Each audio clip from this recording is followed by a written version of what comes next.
Well, hello, my friends. Today we're starting 1 Samuel. Now, in the Hebrew Scriptures, Samuel was all, 1st and 2nd Samuel was all one book. But in our modern Scriptures, we have two books, 1st and 2nd Samuel.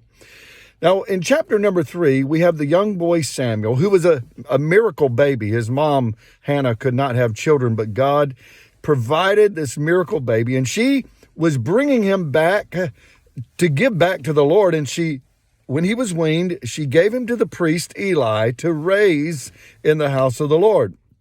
And so in chapter number 3, the Lord speaks to Samuel 3 times, and he didn't recognize it was the Lord. He kept running to Eli saying, "Hey, what do you want?" And Eli said, "The next time say, 'Here I am, Lord.'" You see, he was learning to recognize the voice of the Lord. So 4 times God spoke to him. And I want to say that God is trying to speak to all of us. He wants to speak to every single one of us, young, old.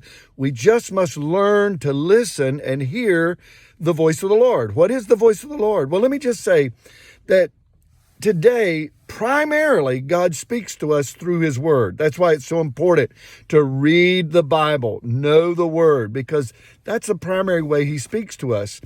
There are occasions, and some people have actually heard the audible voice of the Lord. I've never heard the audible voice of the Lord, but oftentimes I have impressions, and I think that this is another way God just lays on our heart and our mind things that he wants us to do or to say. And so we need to learn. It takes practice to learn the voice of the Lord. And so we need to be sensitive to what God is trying to speak to us. In John chapter 10, verse 11, he says that I am the good shepherd. In verse number 27, he says that my sheep hear my voice and they follow me. And so we need to hear the voice of the Lord so we can follow the Lord into the directions that he wants us to go. Samuel, he learned the voice of the Lord, became a great prophet.